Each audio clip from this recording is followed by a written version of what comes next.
संलेखना की जाती है। तो संलेखना चालू कर दी तो अब अतिचार मत लगाओ। पहला अतिचार है जीवित संसार, जीवित रहने की इच्छा, और जी लूं अब। अभी अमेरिका वाला बेटा तो आया नहीं है, वो 2 दिन बाद आएगा, हे भगवान 2 दिन और जिंदा बना रहा। अथवा दीपावली को 15 दिन बाकी हैं और दीपावली हो जाए तो अच्छा। अथवा देखना दादाजी बीमार हैं, ठीक, घर वाले सोचते हैं कि 6 महीने से खाट पर पड़े हैं, भगवान इनको जल्दी उठा ले। अभी तक तो ये प्रार्थना करते हैं कि इनको जल्दी उठा ले। दुनिया कितनी स्वार्थी और कैसे सोचती है, हैं? बोले ना बोले, लेकिन अब 6 महीने से तो पड़े हैं, दुखी हैं, अब इनको उठा ले। और इसी बीच में मुहूर्त निकाला गया पोते की शादी का, और वो निकल आया बस 15 दिन बाद ही है। अब सब लोग क्या प्रार्थना करते हैं, हे भगवान दादाजी कम से कम 15 दिन तो बने रहें,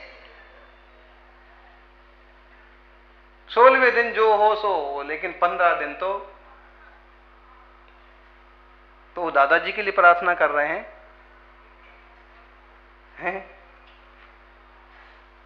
कई बार छपक के मन में भी आता है कि थोड़े और जी लूं, तो कहा है कि नहीं, अतिचार है। कई बार आता है कि जल्दी मर जाऊं। एक दिन सार्थक सागर जी बोले कि अब शरीर तो छूटता नहीं है, ये रोज रोज नया होता जाता है। तो फिर उनको संबोधित किया कि जब जाना होगा जाएगा, शांति रखना है अपने को, ठीक। 83 दिन की साधना संभाली उनने। सुहृद अनुराग, मित्रों से बहुत राग होना है। वो नहीं आया, मेरा बचपन का दोस्त नहीं आया, गांव से अमुक नहीं आया, ऐसे ज्यादा अनुराग भी नहीं करना। सुखानुबंध, यही कल्पना करते रहना, कल अच्छा सा पानी मिल जाए, थोड़ा सा जूस मिल जाए, सोने के लिए बढ़िया मुलायम सा गद्दा मिल जाए, ये सुखानुबंध। ऐसा भी नहीं, जैसा है ठीक। और निदान, इस तपस्या और संलेखना के फल से मैं स्वर्ग में देव बनूं, मुझे देवियां मिलें, सुख मिलें, ये निदान भी नहीं करना चाहिए। 12 व्रत हैं, 13वां संलेखना है, इनमें अतिचार नहीं लगाना। इत्येतान अतिचारान न परा नपि संप्रतर्क्य परिवर्ज्य सम्यक तो व्रतशीलै रमले पुरुषार्थ सिद्धि में त्यजिता।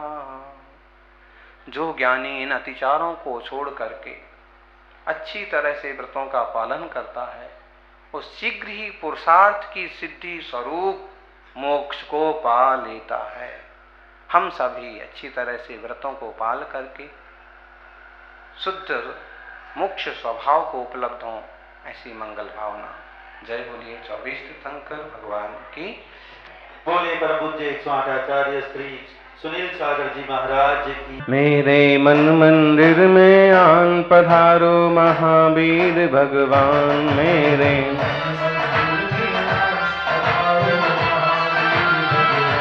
मेरे मन मंदिर में आन पधारो महावीर भगवान।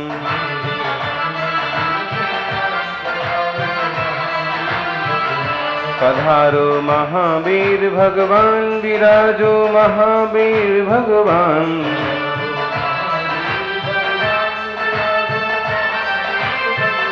पधारो महावीर भगवान, विराजो महावीर भगवान।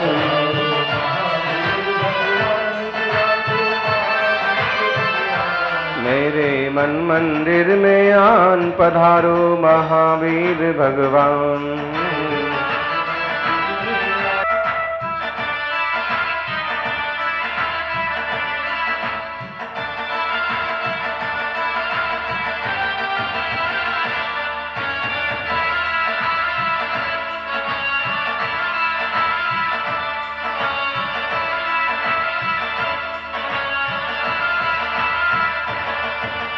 प्रभु जी तुम आनंद सरोवर, रूप तुम्हारा महामनोहर।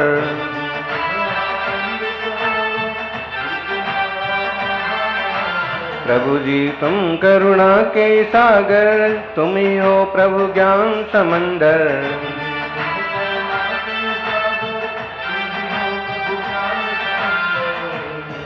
हो जाए हो जाए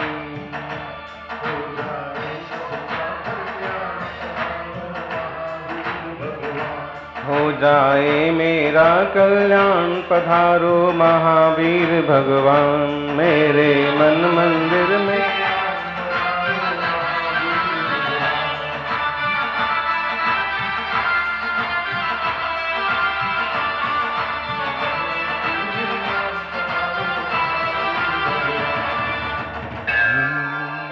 आदिम तीर्थेश्वर आदि विधाता देवादिदेव महादेव आदिनाथ भगवान की, वर्तमान जिन शासन नायक वर्धमान महावीर भगवान की, आचार्य श्री आदिसागर जी महाराज की, आचार्य श्री महावीर कीर्ति महाराज की, तपस्वी सम्राट गुरुदेव आचार्य श्री सन्मति सागर जी महाराज की। आचार्य श्री सुनील सागर जी महाराज।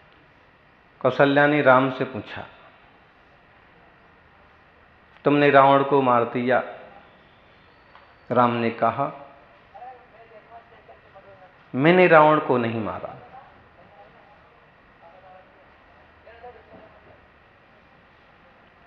कौशल्या को आश्चर्य हुआ, सबको आश्चर्य हुआ। तुमने रावण को नहीं मारा तो रावण को किसने मारा? राम ने कहा, मैंने नहीं, ये तो रावण के मैंने ही। रावण का जो मैं था उसने ही रावण को मारा, नहीं तो ऐसे महापंडित ज्ञानी तेजस्वी शक्ति संपन्न रावण को कौन मारता? जैन पुराणों में कहा है कि लक्ष्मण ने रावण को मारा था। कल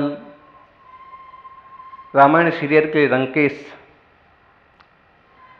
रामानंद सागर की रामायण में जिनने रावण का रोल किया था, ऐसे अरविंद त्रिवेदी आए, तब हमने उनको कहा कि सीरियल के निर्माण के पहले अगर जैन रामायण का पद्म पुराण का और अभ्यास कर लिया जाता तो और अच्छा होता।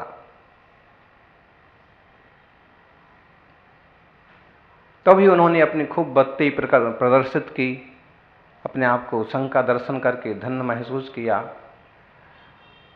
और स्वास्थ्य की कहने लगे, स्वास्थ्य कमजोर हो रहा है, आशीर्वाद दो, तन मन स्वस्थ रहे। तभी किसी ने कहा कि रावण का रोल करते थे, एक्टिंग करते थे तो एकदम गुरूर और अहंकार यूं टपकता था सिर से, चेहरे से, आवाज, और अभी तो एकदम धीमी आवाज हो गई, चेहरा भी बदल गया। 30 साल पहले वाला रुतबा सारा खत्म हो गया।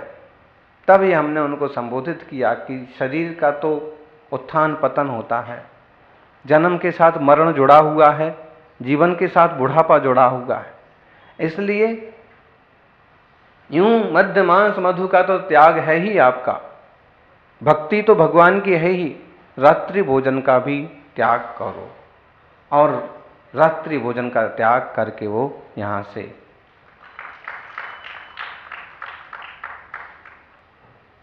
मैं जो होता है वो जो हमें त्याग नहीं करने देता है, तप नहीं करने देता है, झुकने नहीं देता।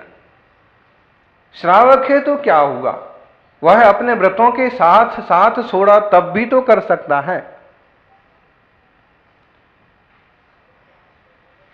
सूरज तपता है तो अंधकार का अंत होता है,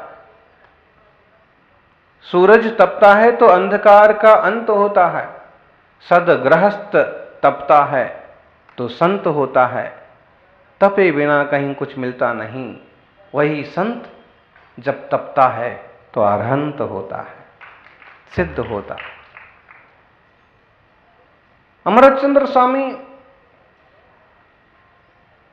अध्यात्म के बहुत बड़े आचार्य थे, लेकिन पुरुषार्थ सिद्धोपाय ग्रंथ में उन्होंने तपस्या के लिए भी प्रेरणा दी है, श्रेष्ठ श्रावक और संत बनने की भी प्रेरणा दी है। क्यों? बिना श्रेष्ठ बिना श्रेष्ठ आचरण के श्रेष्ठ अध्यात्म टिकता नहीं है।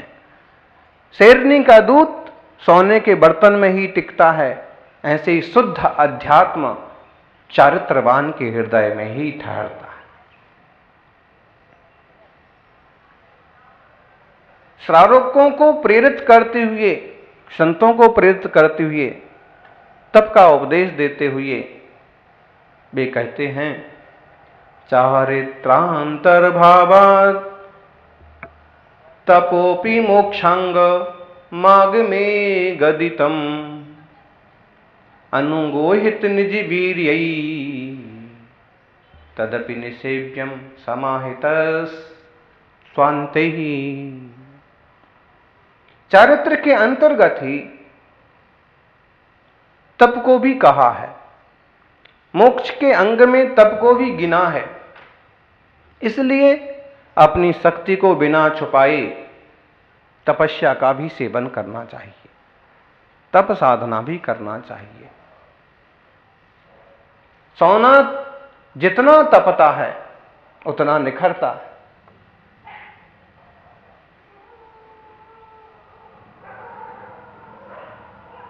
मनुष्य जितना तपता है उतना ज्यादा निखरता है।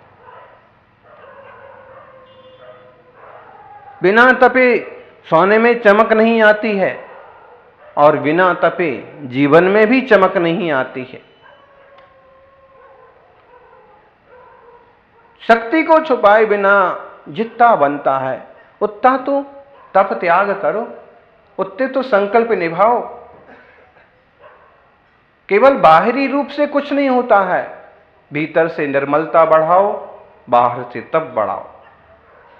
भावे न होई लिंगी नहु लिंगी होई दब्ब मित्तेण तमा कुणिज भावम किम करई दब्ब लिंगेण। भाव के साथ द्रव्य भी जरूरी है और द्रव्य के साथ भावलिंग परिणाम शुद्धि भी जरूरी है। आचार्यों ने कहा है,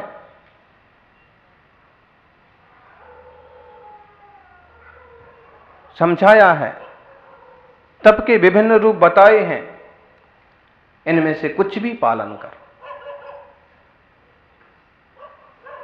6 बहिरंग तप बताए, 6 अंतरंग तप बताए।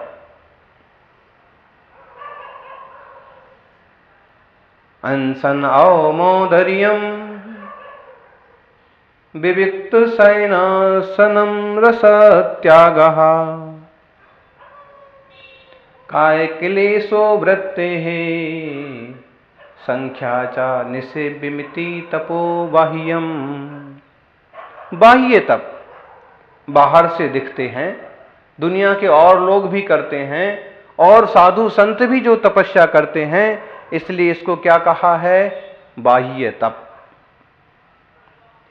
आज अमुक महाराज जी का उपास है, सबको मालूम पड़ेगा और सब लोग उनके उपास को देख भी लेंगे कि हाँ हाँ आहार को नहीं गए हैं, उपास है।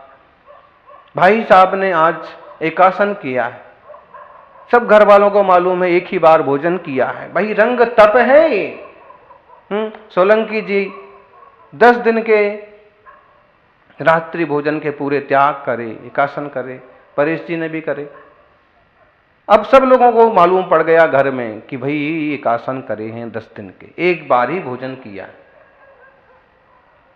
बाह्य तप है ये, मतलब इसके लिए शरीर की ताकत लगती है, लोगों को दिखता है और दूसरे लोग भी इसको करते हैं। अध्यात्म को जानने वाले तो करते ही हैं, जो अध्यात्म को नहीं जानते वे भी उपास कर लेते हैं। कई बार तो नेता लोग भी अपने मांगे मनवाने के लिए उपास कर लेते हैं, अनशन कर लेते हैं, और बीमार पड़ते हैं तो फिर इलाज के लिए बेंगलोर मुंबई चले जाते हैं। लेकिन मुनि अपनी मांगे संसारियों से नहीं मनवाते हैं, मुनि तो अपनी मांगे अपने परमात्मा से मनवाते हैं, इसलिए वे सहज शांत रूप से उपास करते। अनशन अवमोदर्य, दूसरा तप कौन सा है? अवमोदर्य, उदर में कुछ कम खाना। लोग ठूस ठूस के खाते, और फिर उसमें कहीं निमंत्रण हो और मुफ्त में मिल रहा हो तो मुफ्त माल दिले बेरहम, खाए जाओ। और फिर बीमार पड़ेंगे तो जितने का खाएंगे नहीं, उससे ज्यादा डॉक्टर को देना पड़ेगा, फूड पॉइजन।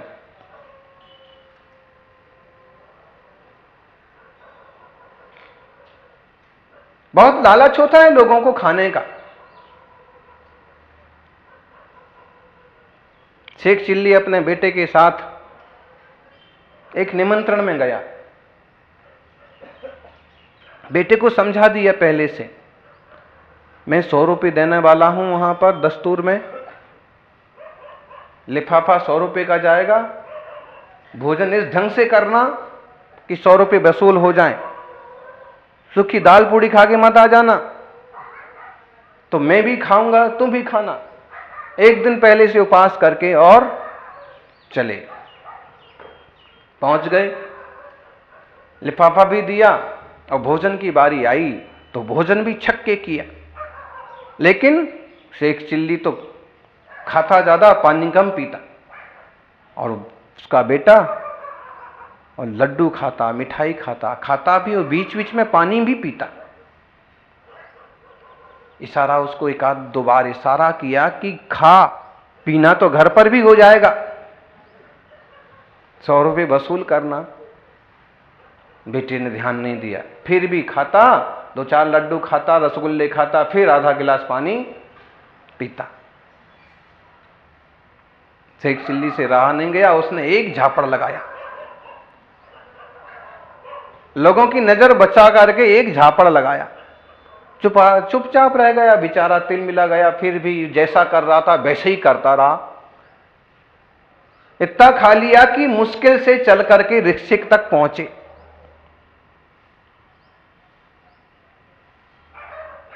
रिक्शे में बैठने के बाद फिर घुड़का, क्यों रे, मना किया था, फिर भी तू खाने की जगह पीता गया।